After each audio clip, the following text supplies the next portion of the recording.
বেআইনি সমাবেশ করে জনসাধারণের ক্ষতি সাধন মামলায় যুবদলের ৬ নেতাকর্মীকে ২৭ মাসের কারাদণ্ড দিয়েছেন আদালত। দণ্ডপ্রাপ্তরা হলেন নবী, স্বাধীন, রুবেল, কামাল, খায়রুল ইসলাম এবং ওয়াসিম চৌধুরী। গতকাল বৃহস্পতিবার ঢাকার additional chief metropolitan magistrate Tofazzal Hossain আদালতে এ রায় দেন। ক্ষতি সাধনের দায়ে ২ বছর এবং বেআইনি সমাবেশের দায়ে আরও ৩ মাসের কারাদণ্ড দেওয়া হয়েছে।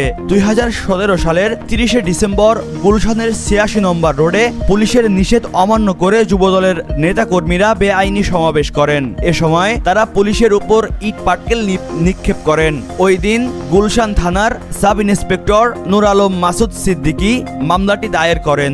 মামলাটি তদন্ত করে ২০১৯ সালের ৩১শে মার্চ আদালতে চার্জশিট দাখিল করেন একই থানার সাব ইন্সপেক্টর খোরশেদ আলম। মহিবুল্লাহ নাহিন, প্রহর 24।